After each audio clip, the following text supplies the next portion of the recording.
Okay, so mga kavids, ito na yung ating bagong lithium battery, no? YTX4L yung ano niya, model. So ito siya, galing to siya kay Lead Lights PH, mga kavids. Exclusive sila ng distributor nitong battery na to, mga kavids. This is a Life PO4, mga kavids.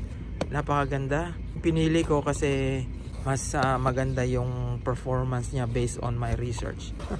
So unbox muna natin kung anong laman, no, ng box. So styrofoam, and then meron tayong yung kanyang terminal na bolts, and then ito na yung battery, mga kavids, no? Okay, so ito mga kavids, ito na yung ating battery. So meron siyang dalawang gold terminals, mga kavids.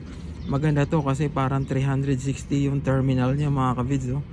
Left and right, tsaka top. And then meron na siyang voltmeter. So makikita nyo yung voltage niya, mga kavids. Yan, 13.6. Yan, yung mga indicator. GR yung kanyang brand. GR lithium batteries. Ito ay may 200 amps, mga kavids. Ito yung cranking amperes niya, mga kavids, no? Kayang kaya, napakalakas nito, mga kavids. Ito yung pinili ko kaysa lithium ion, mga kavids, kasi maganda yung Life PO4, mga kavids. Yung chemistry niya, mga kavids, hindi siya safety siya, mga kavids, kasi hindi siya nagliliyab. Muusok lang tong Life PO4. Ito yung ginagamit sa mga e-bikes na mostly. Okay, so napakaganda, mga kavids, oh. Ito yung kanyang mga specification, mga kavids. Ayan, napakaganda. Tsaka magaan to, mga kavids, compare sa ating Yuasa na SLA. Napakaganda, parang almost 80% ang nawalang weight. Okay, so ikakabit natin to sa ating Honda ADV 150. So tara, let's go.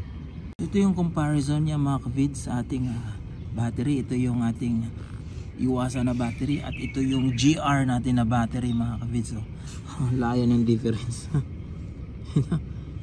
Maliit ng konti ito. Okay, so sa width, kasya naman siya. Pareho lang naman sila ng almost same lang naman sila ng kapal. Okay, mga kavids, madali lang naman to siyang tanggalin. Tanggalin nyo lang yung dalawang terminal, negative tsaka positive, then i-pull out nyo na yung battery. Okay,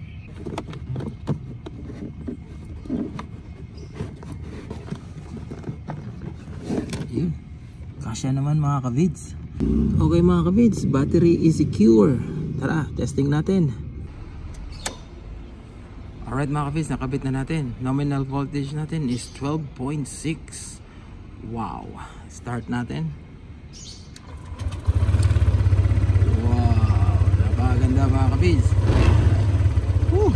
Alright, very nice. Ayos, sana magtagal.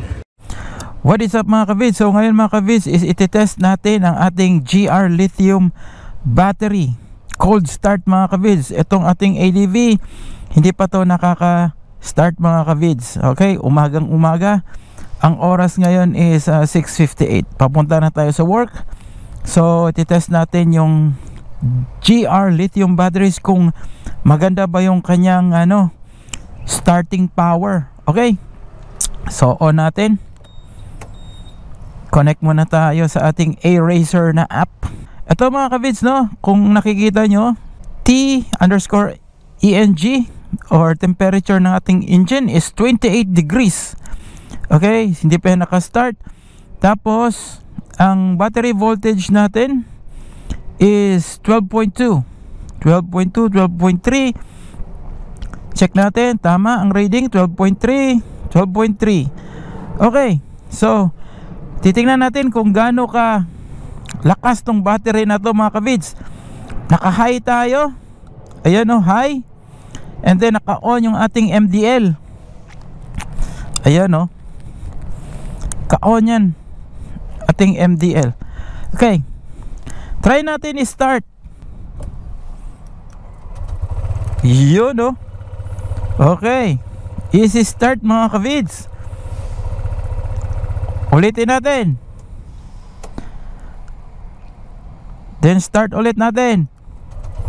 Walang problema. Okay, isa pa. Start ulit natin. Iyon. Okay, so malakas nga tong battery na to mga kavids, kasi yung ating Iwasa dati sa mga ganyang mga starting, yung mga sunod-sunod na start mga kavids, medyo hirap na, nabibilao ka na yung makina, parang hirap na siya mag-crank. So totoo nga siya, 220 cold cranking ampere. Napakalakas mga kavids. So approved tong battery to mga kavids.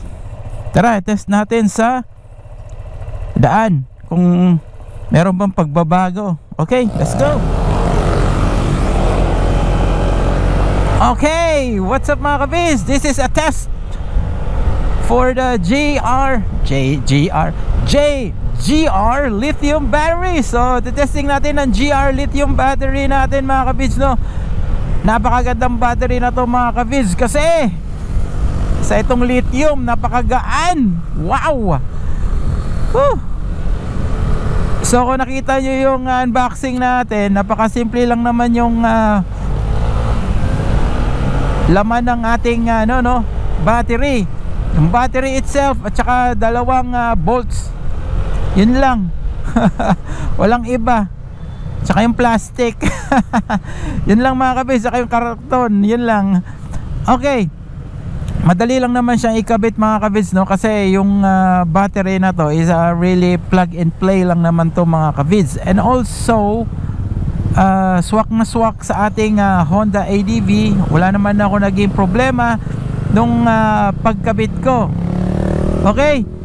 And yung kuryente niya mga kabits, nung factory charge niya is around mga nasa 13.5 ata volts. So pre-charge na siya mga kavids pag bili nyo. Okay, so yun lang. Ilang naman. At saka ang pinaka mapapansin nyo dito mga kavids sa battery is yung weight niya mga kavids. Napakagaan. Kung yung stock natin SLA is 1 kilo, lagay natin 1 kilo, so ito nasa 1/4 kilo lang mga kavids. Napakagaan. So mas maganda to siya kasi yung timbang ng motor niya nabawasan ng kahit konti, no? Mas matipid sa gas pag magaan. So meron na rin may tutulong na rin sa inyo. Tsaka spill proof din naman siya. Wala naman tong liquid, kaya hindi naman talaga to mai-spill. And also yung kanyang meron to siyang battery management system. Kasi importante yon sa mga lithium batteries mga kabits, para hindi ma-overcharge. At saka controlled yung kanyang flow ng ating kuryente sa motor natin. Okay, so ang napansin ko dito mga kabits, stable yung voltage niya, no? Napakaganda, cold start, napakaganda. Eto, nandito tayo sa may C5. Yung battery natin, voltage is around nasa 14, 13.9. Napakaganda yung bigay na voltahe niya mga kabits, no? Tsaka nagcha-charge din. Woo! Ang napansin ko lang, konting-konti lang mga kabis na napansin ko sa performance ng ating ADV. Medyo nadagdagan ng konting-konti lang yung torque. Pero may siya, no? Meron siyang hatak mga kabids na kakaiba. Kasi sigurong malakas na yung kuryente natin, kaya meron na siyang konting hatak mga kabids. Konting torque, diba? Mapapansin mo talaga iba yung sigla nung motor, no? Pag sinalpakan mo ng lithium batteries. Maganda, stable yung kanyang kuryente mga kabids. Stable. Iyon. So yun lang. Hindi ko nasasayangin yung oras nyo. So yun lang mga kabids. So re-recommend ko ba to? Yes, of course, highly recommended to mga kabids, no? Para sa ating Honda ADV. Maganda yung performance niya. In terms of price mga ka-vids, medyo may kamahalan talaga yung lithium. Pero itong lithium na to mga ka-vids, as per leadlights.ph, baka naman this will last around mga nasa 3 years, 4 years, depende sa charging cycle natin, no?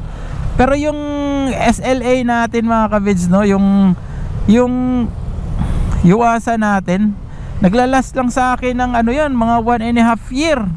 Medyo nagdi-deplete na yung battery niya mga ka-vids, mahina na. At saka pag start mo, low voltage agad, umiilaw agad yung battery indicator natin, no? Kaya okay naman ang mga SLA.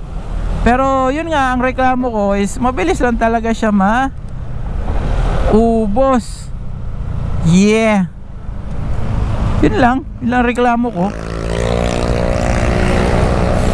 Yan. So napaka high tech ng battery na natin ngayon sa ating Honda ADV.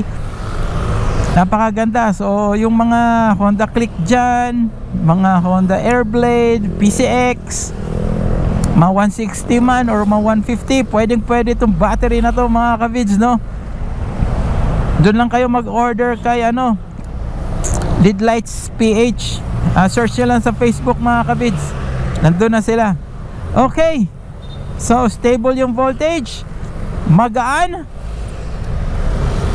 mukhang malakas ng konti yung kanyang binibigay na torque sa ating motor. Lumalakas yung kuryente at saka easy start. Yun lang mga ka-vids. So that's it. This is Dan of Vids Moto. Ride safe and see you around guys.